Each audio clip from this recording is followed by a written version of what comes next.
Hello friends, welcome to my channel Kali Mai stories. आज की कहानी है सुमित्रा जी की।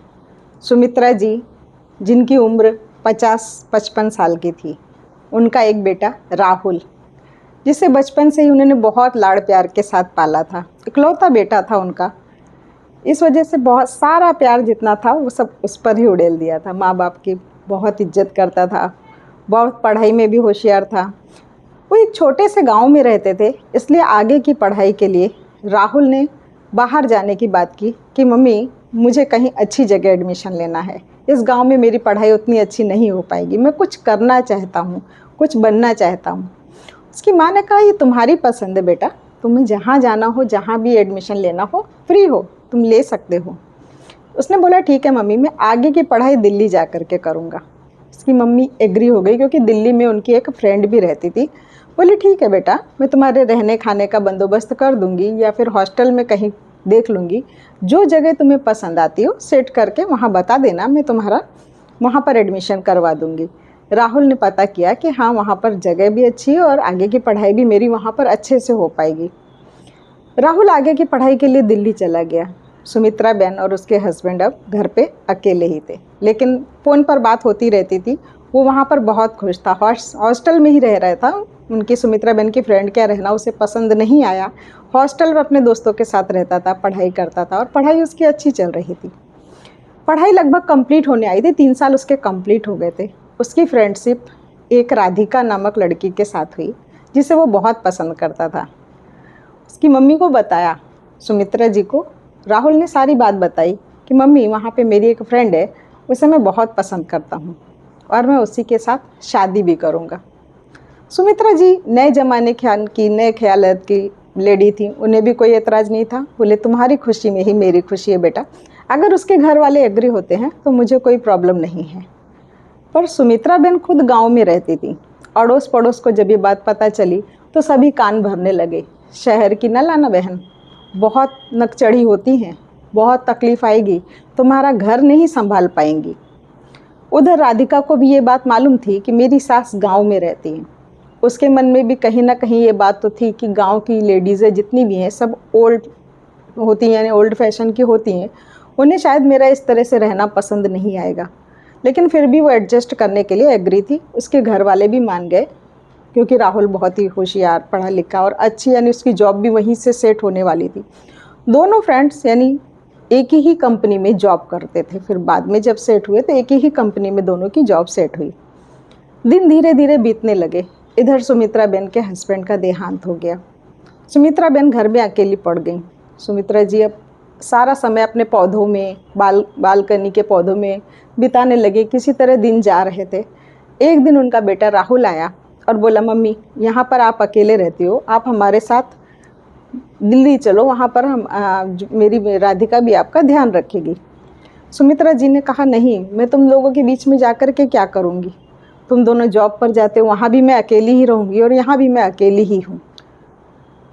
राहुल वापस चला गया। फिर दोबारा में कुछ दिनों बाद राधिका भी साथ में आई और बहुत जिद करा, मम्मी मैं आपको अकेले नहीं छोड़ सकती, प्लीज़ आप हमारे साथ चलिए। राधिका की जिद के आगे सुमित्रा जी की एक न चली। राधिका के साथ जाने के लिए वो तैयार हो गई। वो राधिका के साथ दिल्ली गई और साथ में ही रहने लगी। राधिका बिल्कुल बेटी की तरह उनका ध्यान रखती थी और वो भी बहुत खुश थी राधिका के साथ रहकर। राधिका जॉब पे जाती तो सारा काम सुबह का करके जाती। सुमित्रा जी शाम का पूरा काम फिनिश करके रखती कि बेटी थकी हारी आएगी और फिर से काम में लगेगी। दोनों सास बहू कम, माँ बेटी ज़्यादा थी। इस तरह से दिन बीत रहे थे। राधिका माँ बनने वाली थी। राधिका की कंडीशन धीरे धीरे अब ऐसी हो रही थी कि उससे ज़्यादा काम नहीं होता था।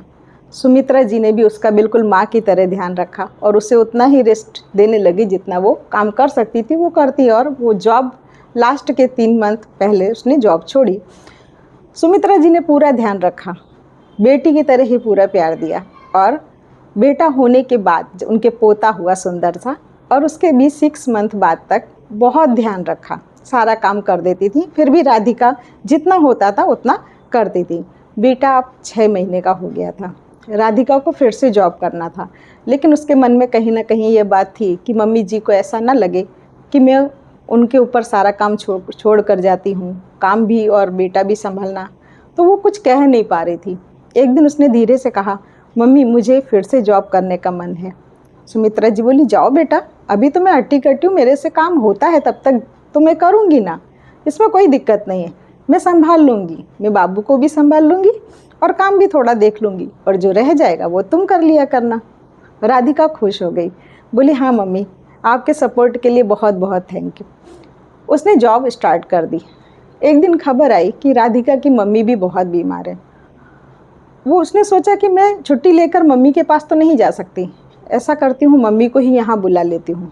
उसके मन में फिर से यह बात आई कि कहीं मेरी सासू माँ को बुरा न लगे मैं अपनी मम्मी को यहाँ बुलाऊँगी। तो ये बात राहुल ने सुमित्रा जी से की कि राधिका की मम्मी की तबीयत अच्छी नहीं है और वो बुलाना चाहती है, पर उसके मन में ऐसा आ रहा है कि आपको क्या लगेगा।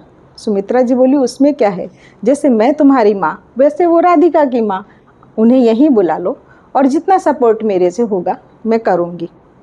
राधिका की माँ को भी वहीं पर ले आए और दोनों यानी समधन साथ में दिन गुजार रहे थे। पर राधिका की माँ को ये बिल्कुल पसंद नहीं था कि राधिका की सास उनके साथ में रहे। वो राधिका के कान भरती रहती, इतना बड़ा घर गांव में है, हट्टी कट्टी हैं, सब कर सकती हैं, फिर यहाँ पर क्यों पैर फैलाए पड़ी हैं, फिर उससे कहो कि ये वहीं जाकर रहें, इतने साल से तो तुम्हारे साथ रह रही हैं। राधिका चुप, उसने कोई जवाब नहीं दिया। दूसरे दिन वो फ़ोन लेकर बैठ गई और बोली, मम्मी मामा जी का नंबर क्या है। बोले, क्यों मामा जी क्यों आज तुम्हें याद आ रहे हैं, इतने दिन से तो तुमने मामा जी को कभी याद नहीं किया, आज मामा जी का फ़ोन नंबर क्यों।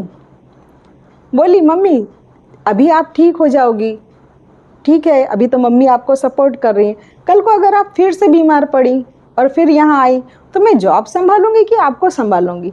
एक तो ऐसा फ़ोन नंबर होना चाहिए ना जिससे आप बीमार पड़े तो मैं आपको वहाँ भेज सकूँ। राधिका की माँ ने तिरछी निगाह से राधिका को देखा, तुम मेरी बात कर रही है। राधिका बोली, हाँ मम्मी, मैं आपकी ही बात कर रही हूँ। बोली, तो अपनी माँ को नहीं संभाल सकती। बोली, नहीं मम्मी, थोड़े दिन की बात अलग है, पर ज़्यादा दिन मैं नहीं संभाल पाऊँगी। कैसे संभालूंगी ज़्यादा दिन, ऐसा कैसे हो सकता है। बोले, मैंने तुझे जन्म दिया है और तू मेरे लिए ऐसा बोल रही है कि तू मुझे नहीं रख पाएगी। राधिका ने जवाब दिया, मम्मी मेरी माँ ने भी मेरे पति को जन्म दिया है, जैसे आपका हक मुझ पर है ऐसे ही मेरी सास का हक मेरे पति पर है। आप दोनों ही मेरी माँ हो, मैं आप दोनों को रख सकती हूँ, ऐसा कुछ नहीं है। आप लोगों ने हमें नहीं रखा क्या, आपने ऐसा सोच भी कैसे लिया कि मैं मम्मी जी को फिर से गाँव जाने दूँगी। ये मेरे लिए संभव नहीं है मम्मी। ये बात तो मैंने सिर्फ आपको एहसास दिलाने के लिए कही है कि एक माँ पर क्या बीतती है जब उसके बच्चे ऐसा सोचते हैं। दोस्तों, ये कहानी आपको कैसी लगी? अगर अच्छी लगी हो तो प्लीज़ मेरे चैनल को लाइक करें, कमेंट करें और सब्सक्राइब करें, और हाँ, बेल आइकन दबाना ना भूलें ताकि मेरी नई कहानियाँ आपको मिलती रहें। Okay, thank you.